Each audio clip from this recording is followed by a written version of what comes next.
Olá, meus irmãos e amigos, mais um culto para a glória do Senhor, nesse terceiro domingo do mês de janeiro, terceiro culto, ou melhor, terceiro domingo também do ano. Louvado seja Deus por essa oportunidade de proclamar a palavra do Senhor através das redes sociais. Como já falei para os irmãos daqui da PIB da Barra de Caxias, para nós, o tema anual é 2022, o ano da realização. Isso mesmo, nós cremos que Deus fará muitas coisas através de nós, mas também, sobretudo, em nós, que estão nesse processo de crescimento, neste amadurecimento e nesta expansão da obra de Deus. Nós temos dois grandes desafios para 2022. Primeiro, nós mudarmos de sede. Estamos numa sede provisória, estamos nesse momento, digamos, provisório, mas esperamos em Deus ainda em 2022 mudarmos para um espaço maior, com maiores possibilidades de realizações. E o segundo grande objetivo é nos tornarmos uma igreja aqui em Duque de Caxias, a mais nova igreja deste ano de 2022, para a glória do Senhor. Para isso, nós contamos com as suas orações, contamos com a sua colaboração, com a sua participação. E nós vamos orar agora, colocando diante de Deus os nossos pedidos, as nossas súplicas diante do Senhor. Nós cremos que para Deus tudo é possível. Há vários textos na Bíblia que deixam claro que Deus é todo-poderoso, que para Ele o impossível se torna possível. Uma vez alguém perguntou o que é fé, e a resposta foi a seguinte: fé é ver o invisível, alcançar o intangível e realizar o impossível. Isso mesmo, fé é ver o impossível, alcançar o intangível e realizar o impossível. E somente através da ação de Deus na nossa vida que podemos ver a realidade da fé acontecer para a glória dele. Vamos então orar, e eu quero aqui colocar para você o texto de Mateus capítulo 11, nas palavras de Jesus. Venham a mim, todos vocês estão cansados e sobrecarregados, e eu os aliviarei. Coloque sobre Jesus o seu fardo, aquilo que o angustia, aquilo que lhe tira o sono, aquilo que está comprometendo, colocando em xeque a sua paz. Coloque sobre Jesus, porque para Ele tudo é possível. Vamos orar? Feche seus olhos, curva sua cabeça, oremos ao Senhor. Deus de amor, de graça e bondade, nós cremos que para Ti tudo é possível. Assim, ó Deus, como o Senhor criou os céus e a terra em 6 dias, o Senhor pode fazer aquilo que é o segundo desejo do Teu coração. Por isso nós confiamos em Ti e descansamos em Ti. Entregamos em Tuas mãos, ó Deus, este culto, em tudo aquilo que ainda vai acontecer, para a glória do Senhor. Que a Tua palavra, sem impedimento algum, alcance vários corações nesta ocasião.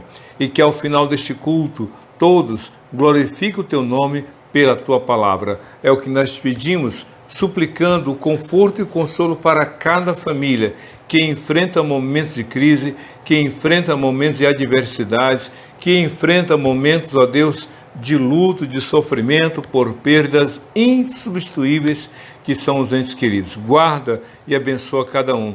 É o que te pedimos e já te agradecemos, em nome de Jesus. Amém. Nós vamos ter a participação musical para logo em seguida a mensagem da palavra de Deus. Já quero convidá-lo a abrir sua Bíblia em Neemias capítulo 1, do verso 1 ao 11º, onde está a base bíblica para a nossa reflexão.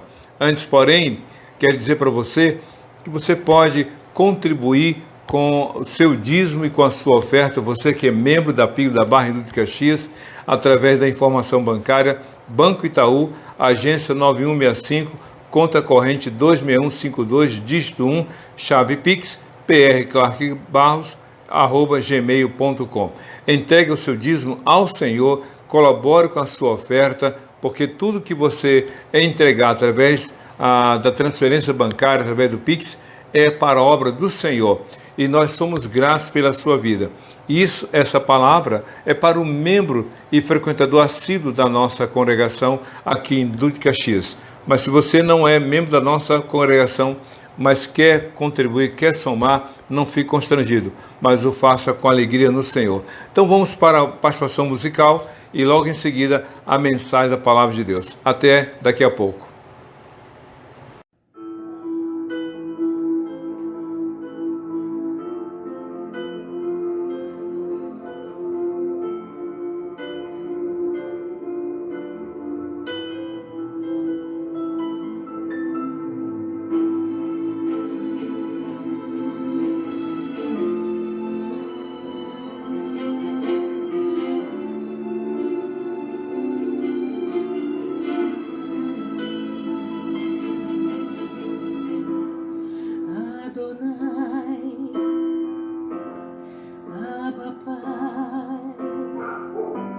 Seja feita a tua vontade, Adonai, Abba Pai. Este cálice eu vou beber. Nascerá um novo olhar, porque não vou desistir.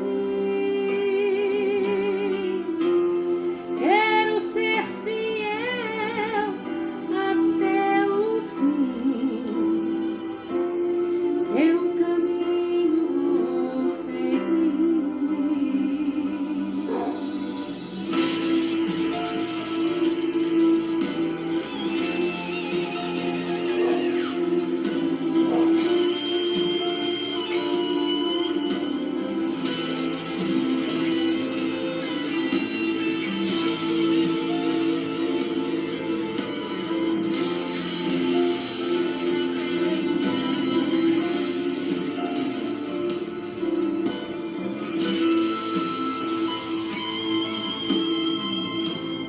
Adonai, Abba Pai, seja feita a tua vontade. Adonai, Abba Pai, este cálice eu vou beber, eu vou beber. Nascerá um novo olhar, porque não vou desistir. Quero ser fiel até o fim. Teu caminho eu vou seguir.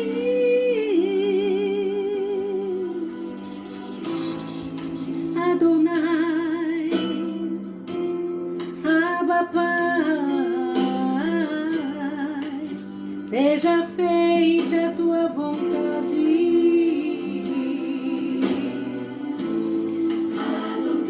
Adonai,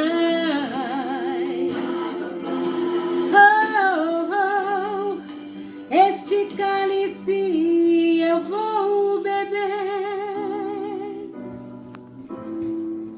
Adonai,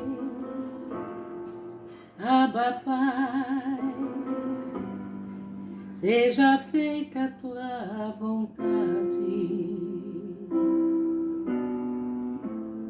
Adonai, oh Adonai, Abba Pai, este cálice eu vou beber. Amém. Glória a Deus. Muito bem, vamos ler a palavra de Deus. Eu coloquei na tela, como você está vendo, Neemias capítulo 1, de 1 a 11. Diz assim a palavra do Senhor. Palavras de Neemias, filho de Acalias.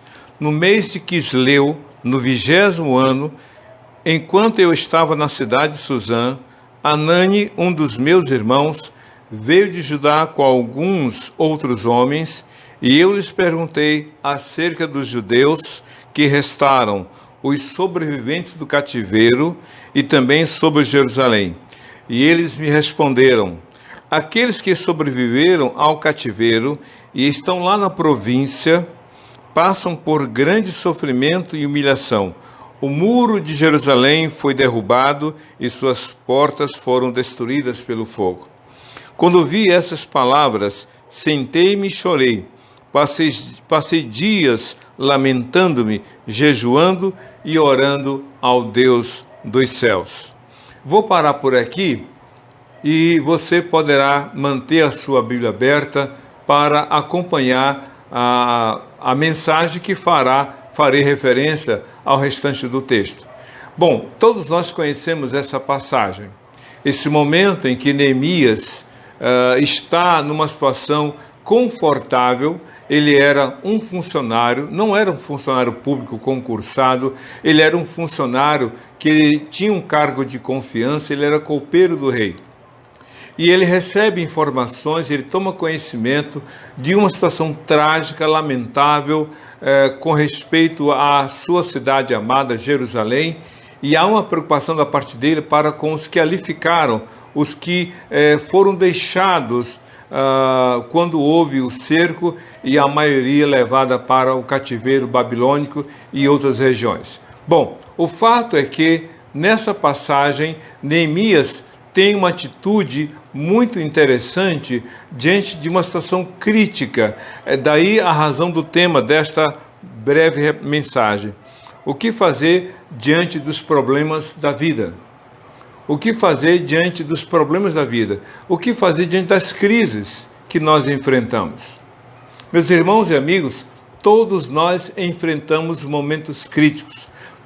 Todos nós, em algum momento da nossa existência, ou talvez em vários momentos da nossa vida, enfrentamos problemas. Alguns de menor monta, como se fala, alguns com menor impacto, outros graves e tremendamente inconsequentes com respeito aos seus resultados. Mas o que eu chamo a atenção para você aqui é o que fazer diante dessas crises que nós enfrentamos. Como agir diante das situações. Eu não perguntei como reagir, porque normalmente a reação é algo impensado, é algo impulsivo, é algo não reflexivo, a reação é algo quase que automático. Eu não falei isso, eu falei de ação, que precede um momento de tomada de conhecimento, de reflexão, de avaliação, para então tomar uma decisão. A questão, portanto, é o que fazer diante dos problemas da vida. Como falei antes, Neemias era copeiro do rei. Se você ler aqui o verso final do primeiro capítulo, nesta época eu era o copeiro do rei. Neemias, portanto, estava num momento totalmente diferente do que estava acontecendo lá na região da capital do Reino do Sul, Jerusalém. E o que ele toma conhecimento é algo muito grave. Isso nos mostra que o problema nos atinge de todos os modos. E não há uma pessoa que diga, eu não tenho problemas. Às vezes, nós enfrentamos problemas que nos atingem diretamente. É uma enfermidade, é a gripe H1N3, como a influenza agora, é a Covid. Infelizmente, o número de contaminados pela Ômicron está de um modo assustador, aumentando. Então, o que nós podemos então dizer é que algumas coisas nos atingem diretamente. É uma perda financeira, é um problema familiar, é alguma coisa que nos envolve, que nos faz realmente sofrer. Esse é um tipo de problema, algo que nos atinge diretamente. Mas às vezes o problema nos atinge de forma indireta, que foi o caso aqui de Neemias. Neemias estava no melhor momento da sua vida, podemos imaginar. Mas quando ele soube que Anani, seu irmão, e outros homens vieram de Jerusalém para a capital daquele reino, onde ele era um funcionário do rei Assuero, a Bíblia diz que ele toma conhecimento. Na verdade, ele faz a pergunta, ele pergunta como estão os que ficaram, na verdade, como estão os judeus que restaram do cativeiro. Como é que estão vivendo aquelas pessoas? De alguma forma, Neemias não estava demonstrando uma atitude egoísta. Neemias não era uma pessoa insensível aos problemas que afetavam o seu povo. Sabe por que estou dando essa ênfase? Porque há gente assim, há pessoas que dizem, o problema deles não é meu problema. O sofrimento deles não é meu sofrimento. Eu estou aqui no meu bem bom, num palácio, eu estou vivendo bem, não quero saber. E há pessoas que estão assim, indiferentes ao grito de dor, indiferentes ao sofrimento do outro, indiferente ao que está acontecendo na nossa realidade. Estamos aqui em pleno terceiro domingo de janeiro e pessoas estão desesperadamente ansiosas pelo carnaval. Como assim? Como é que a gente pode encontrar pessoas, não digo só o carnaval, mas antes do carnaval, eventos, festas, grandes aglomerações, grandes eventos festivos, diante de tanta situação, de tantos mortos, de tantas pessoas contaminadas, como pode haver tanta indiferença? Neemias não.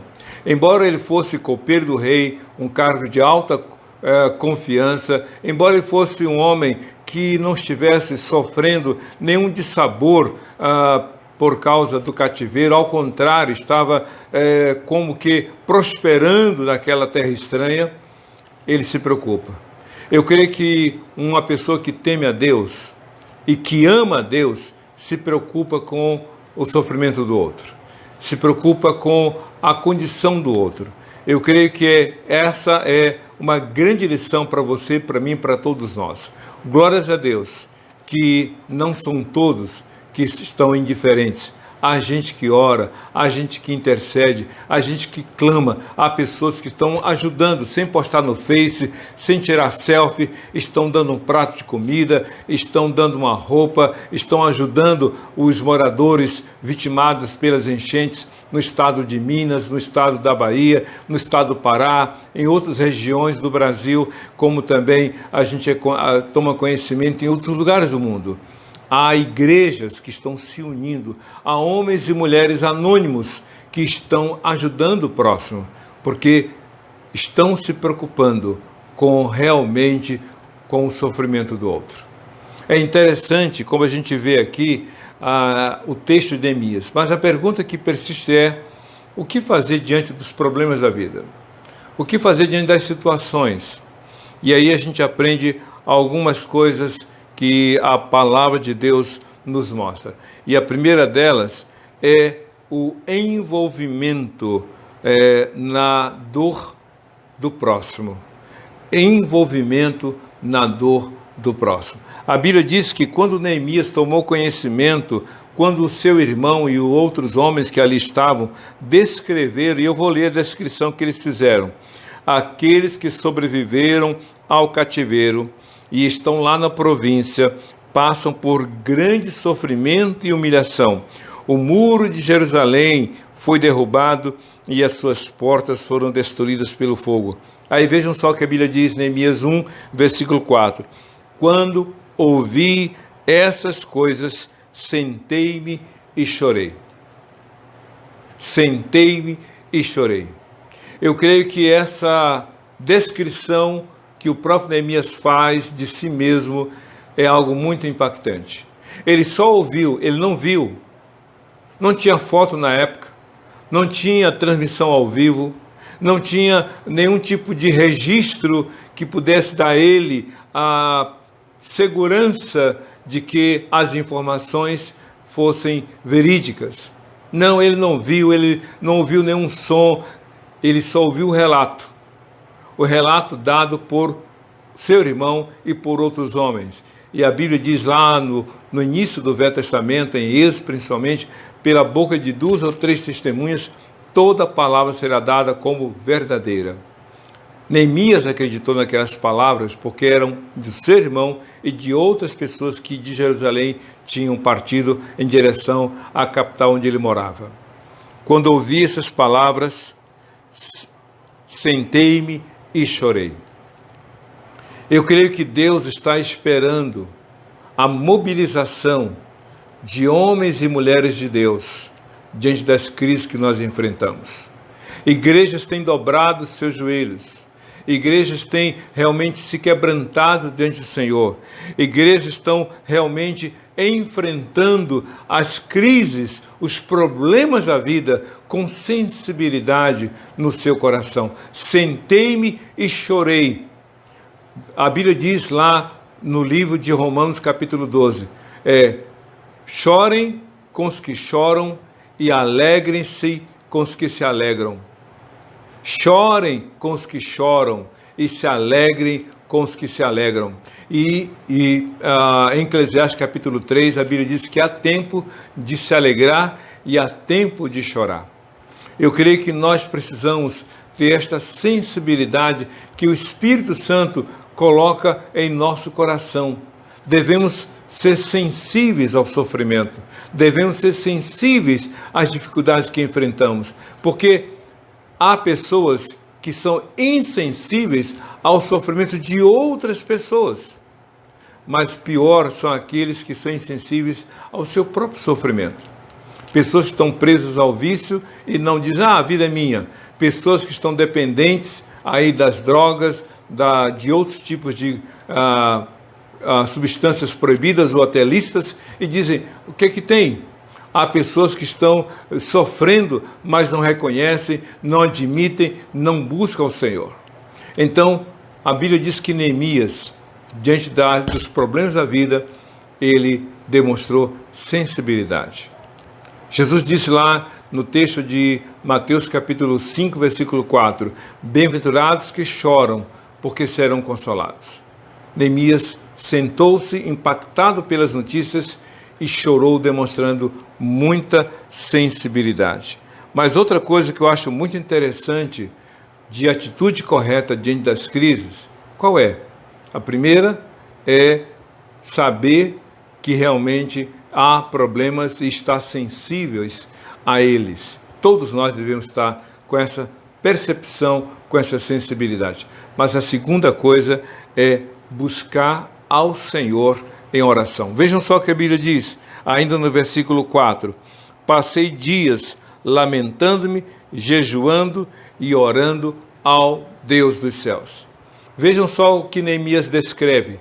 Passei dias lamentando-me, chorando, ou melhor, jejuando e orando ao Deus dos céus. São 3 atitudes. Claro que ele havia dito antes. Ao ouvir, ele sentou-se como que impactado e chorou. Mas ele não ficou só no boquiaberto, como se fala. Ele não ficou só chocado com as notícias. Ele fez algo mais. Ele fez algo mais profundo.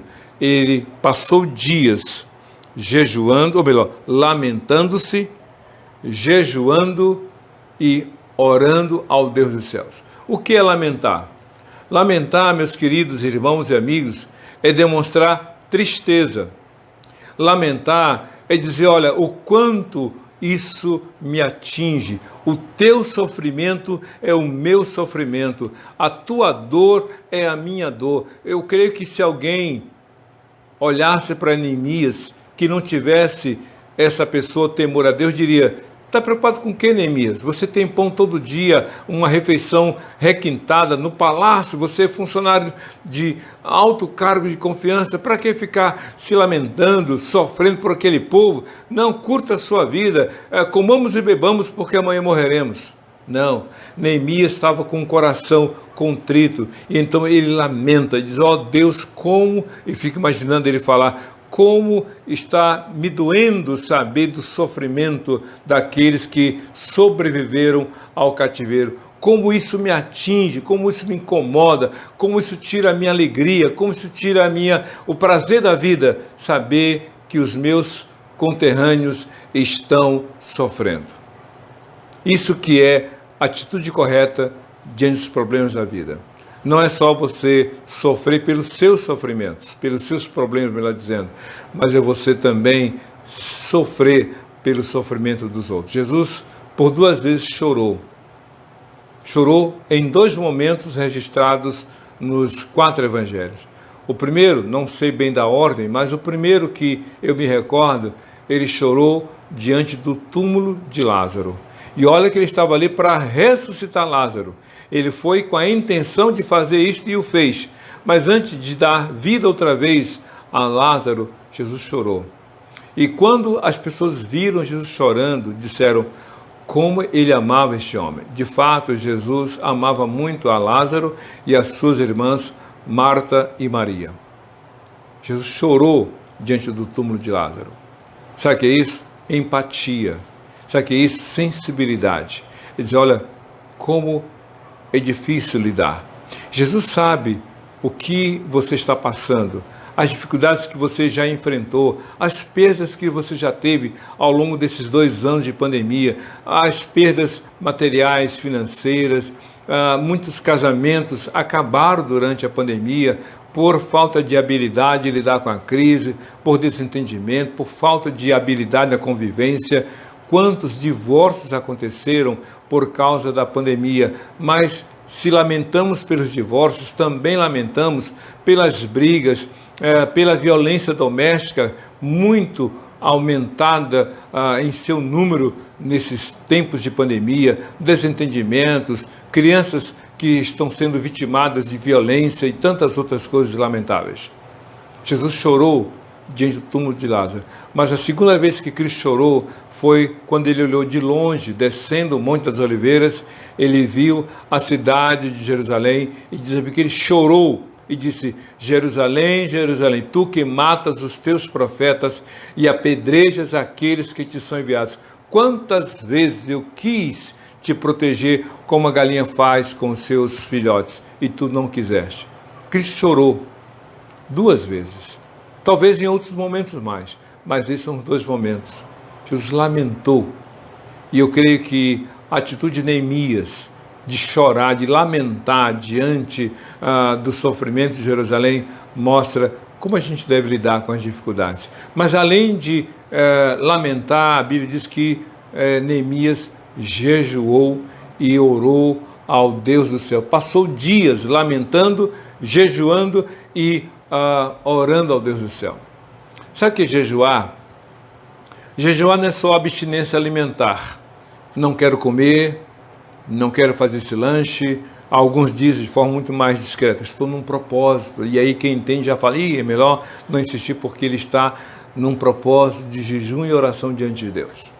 De fato, meus irmãos e amigos, jejum sem oração é só abstinência alimentar, é só privação de alimentar-se e nada mais. Agora, na Bíblia, o jejum sempre vem acompanhado de oração. A oração pode não ter jejum, é isso mesmo. Tem pessoas que não jejuam por questões de saúde, porque tem que se alimentar de tantas horas, então estão privadas dessa prática importante do jejum. Então as pessoas podem orar sem jejuar, mas eu creio que não é sábio jejuar sem orar, porque jejum é quebrantamento de espírito. Jejuar é você dizer para Deus, ó Deus, a tua resposta a esse problema é mais importante que o alimento para o meu corpo. Jejuar é você dizer para Deus o quanto aquele problema o afeta, o quanto alguma situação realmente está difícil. A Bíblia diz em 1 Coríntios capítulo 7, nas palavras de Paulo, que o casal só pode só pode jejuar e orar de comum acordo. E não por muito tempo, para que não haja tentação, ou seja, o que não caia em tentação. Então, o jejum tem que ser aliado à oração. É isso que Neemias fez. Ele passou dias, não sabemos quantos dias assim, de forma específica, mas ele jejuou, ele diz assim, passei dias lamentando, jejuando e orando ao Deus do céu. Se você ler do verso 5 até o versículo 11, há uma descrição de uma breve oração que Neemias fez. E nessa breve oração, ele abre o seu coração diante de Deus. E é nesse ponto que eu quero destacar. O que fazer diante dos problemas da vida? Falar com Deus, orar e abrir o coração para Deus. Dizer para Deus o quanto está doendo, o quanto está sofrível essa situação. Mas não é só isso, não é só falar da dor, do sofrimento, mas aqui nessa oração, Neemias, ele reconhece a grandeza de Deus, ele reconhece as promessas de Deus, mas ele admite que tudo o que está acontecendo é por causa do pecado do povo. Neemias fez uma confissão pessoal e de forma indireta, e disse: ó Deus, eu sei que o teu povo tem pecado, o teu povo tem falhado, o teu povo tem desobedecido, o teu povo não tem te buscado, Senhor. Meus irmãos e amigos, todos nós sofremos, mas eu creio que o Espírito Santo nos dá o discernimento diante do sofrimento. Se o sofrimento que eu estou passando é por causa dos meus erros e pecados, então eu devo admiti-los, confessá-los e abandoná-los. Mas se o meu sofrimento não é por causa do meu pecado, então eu tenho que me humilhar e descansar no Senhor. Jó sofreu, mas ele sabia que a sua vida não havia, ou nenhum ato seu havia contribuído ou sido causador de todos os males que ele enfrentou. Ele se humilhou e se quebrantou diante de Deus. Mas Davi, quando sofreu as consequências do seu pecado com Batseba, ele se quebrantou e confessou o seu pecado, escrito no Salmo 51. Pois é, então, o que você tem que fazer? Diante dos problemas da vida, parar e avaliar. Pedir a Deus, como Davi diz lá no Salmo 139, sonda, meu Deus, e conhece o meu coração. Prova-me e conhece os meus pensamentos. Vê se há em mim algum caminho mau e guia-me pelo caminho eterno. Peça a Deus: Senhor, esse problema, eu sou o causador? Se sou eu, Senhor, que teu Espírito Santo me esclareça, para que eu confesse, para que eu admita e corrija os meus atos. Mas se não, me ensina através desse sofrimento a depender mais de ti. Como Jó disse no Salmo, ou melhor, Jó 42:5, eu te conheci de ouvir falar, mas agora os meus olhos te veem. Ou seja, todo o meu sofrimento não me afastou de ti, mas me aproximou muito mais do Senhor. Como os próprios 12 apóstolos falaram lá em Marcos capítulo 4, do verso 35 a 41, quando ao final da tempestade transformada em bonança, os 12 apóstolos disseram: quem é este que até o vento e o mar lhe obedecem? A tempestade fez eles correr para o Senhor e reconhecer a grandeza do Senhor. Então, diante dos problemas da vida, pare e reflita. Você é o causador do seu sofrimento, você desobedeceu, você não creu no Senhor, você não fez o que a palavra dele ensina, então arrependa-se e confesse ao Senhor e realmente tenha a decisão, sabe, de buscar viver no caminho do Senhor. Mas se você está sofrendo porque você escolheu fazer a vontade de Deus, então deixe Deus agir na sua vida, porque Ele é fiel. Mas outra coisa que eu acho muito interessante, o que fazer diante dos problemas da vida? Ser persistente na busca ao Senhor. Ser persistente na busca ao Senhor. Como disse para você um pouco antes, a Bíblia não diz especificamente quanto tempo Neemias passou lamentando, jejuando e orando. Mas a gente tem uma suposição. Qual é a suposição? Diz aqui, no verso 1 de Neemias 1. No mês de Quisleu, no 20º ano, enquanto eu estava na cidade de Suzã, Anani, um dos meus irmãos, veio de Judá com alguns outros homens, e eu lhes perguntei sobre os judeus que ficaram no cativeiro. No mês de Quisleu, no 20º ano do rei Assuero. Vejam só, no 20º ano, no mês de Quisleu. Agora, vejam só o que diz a Bíblia em Neemias capítulo 2, verso 1. No mês de Nisan, no 20º ano do rei Atarxerxes, na hora de servir o vinho, levei-o ao rei. Nunca eu tinha estado triste na presença dele. O que a gente conclui? Vejam só, o mês de Quisleu, no calendário judaico, calendário anual, o mês de Quisleu corresponde aos meses novembro, dezembro. Fica entre o mês de novembro e o mês de dezembro, o mês de Quisleu. Já o mês de Nisan corresponde aos meses março e abril. Março e abril, vamos colocar abril como referência, mês 4. O mês de dezembro, o mês 12. O que a gente pode concluir é que Neemias ficou entre mês de abril e o mês de dezembro. Mês de dezembro, 12. Mês de abril, 4. Então, 12, ou melhor, 4 para 12, são necessários 8.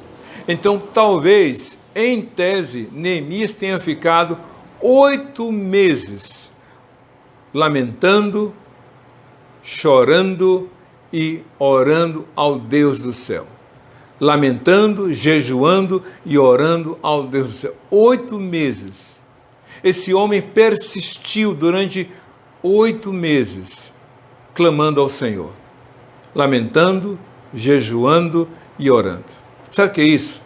Neemias, quando soube da realidade triste dos seus contemporâneos, dos seus conterrâneos, melhor dizendo, além de não ter ficado indiferente, ter ficado impactado, ele persistiu na busca ao Senhor. Ele não foi impulsivo, ele não foi agiu por conta própria, ele não quis buscar caminhos outros, ele se quebrantou, ele se humilhou e ele pediu a Deus orientação. O que fazer diante desse problema? Nós estamos há 2 anos de pandemia, melhor dizendo, 2 anos. Talvez a gente vá para um final deste ano ainda, ou quem sabe, Deus nos livre, mas talvez 2023 que a gente consiga ver a luz do fim do túnel dessa pandemia. Mas a verdade é que quantos de nós têm persistido? Quantas pessoas começaram de modo fervoroso no início da pandemia, orando? Eu fiquei maravilhado muitas vezes quando eu abri as redes sociais, depois do domingo do culto na congregação, várias pessoas pregando a palavra, gente que nunca tinha pregado num púlpito, que nunca tinha pego aí um microfone para falar e agora estavam divulgando a palavra. E cadê aquele fervor? Cadê aquele ânimo? Cadê aquela pessoa que queria falar do amor de Deus para todo mundo? Arrefeceu, diminuiu. Quantas pessoas pararam no meio do caminho? Quantas pessoas desistiram até? Quantas pessoas sequer voltaram depois que as suas igrejas reabriram as portas e tiveram a retomada dos cultos presenciais? Com medo da pandemia, não, porque a pandemia, porque eu não quero me contaminar, mas indo para jogos, indo para as festas, indo para eventos, indo para as compras, porque temos que comprar material de construção, farmácia, alimentos, mas não na igreja, não, porque eu posso me contaminar. Eu já vi pessoas que iam para a igreja, não me tocam, mas andavam pelas redes, pelos shoppings, com um sorriso aberto. Como assim? Neemias começou aquele problema orando a Deus e, no mínimo, 8 meses ele persistiu buscando ao Senhor. Mas a última coisa que quero falar, o que fazer diante dos problemas da vida? Se coloque nas mãos de Deus para ser bênção. Se coloque nas mãos de Deus para ser bênção. A Bíblia diz que após esse tempo, lamentando, jejuando e orando a Deus, em um dado momento, 8 meses depois, assim supomos, ele está ali na sua obrigação, no seu ofício. Ele vai preparar a refeição do rei e vai preparar o vinho para servir ao rei, porque o copeiro do rei não era só aquele que dava uma provada, não, ele tinha que preparar de maneira ao gosto do rei, mas com a segurança devida. Nada era servido ao rei sem que fosse passado pela aprovação do copeiro mau. Pois bem, quando ele vai apresentar-se ao rei, diz ele que nunca tinha estado com um semblante tão triste, tão sofrido. 8 meses, lamentando, jejuando e orando, estava com um semblante abatido, com certeza. E então diz a Bíblia que o rei pergunta: o que está havendo? O que está acontecendo com você, Neemias? Nunca vi você tão triste. E aí, então, a Bíblia diz que Neemias fez uma oração. E qual foi a oração? Ele diz assim, que o Senhor me dê, então diz assim, no verso 4, capítulo 2, então orei ao Deus do céu e respondi ao rei. Ou seja, ele pede a Deus, ele já tinha passado 8 meses orando, mas ele pede a Deus que ele tivesse êxito no seu pedido ao rei. E qual era o pedido? Eu preciso cuidar do meu povo. Eu preciso fazer algo diante dos problemas que o meu povo está enfrentando. Neemias colocou em risco a profissão dele, de alta confiança, copeiro do rei. Neemias colocou em risco a própria vida, ao querer largar o emprego para cuidar de problemas que não eram relacionados diretamente ao rei. Então, ele colocou tudo isso, porque diante dos problemas, Senhor, eu estou aqui, usa-me. Senhor, eu quero ser bênção na vida de outras pessoas. Meus queridos, se há pessoas indiferentes aos problemas de tantos outros nesta pandemia, há aqueles que estão sendo instrumentos nas mãos de Deus para abençoar outros, dando um prato de comida, dando uma cesta básica, visitando no hospital, visitando no lar, mandando uma mensagem, se colocando à disposição, abrindo a porta, uma vaga de trabalho. Alguma coisa está sendo feita por muitas pessoas que querem ser bênçãos nas mãos de Deus para abençoar outras pessoas. Neemias se colocou nas mãos de Deus. Neemias diz, Deus, eu estou aqui. E eu quero orar com você neste momento, para que você seja uma bênção nas mãos de Deus para outras pessoas. Vamos orar? Feche seus olhos, curva sua cabeça e diga, Senhor Deus, eu estou aqui, diante dos problemas que eu estou enfrentando, ou de pessoas que estão enfrentando tantos problemas. Usa-me, Senhor, para ser bênção, para que outras pessoas possam enfrentar as dificuldades sob o teu cuidado, com as bênçãos, Senhor Jesus. É isso que eu te peço e já te agradeço, em nome de Jesus. Amém e amém. Que Deus te abençoe e seja feliz com Jesus para todos sempre. Amém e amém.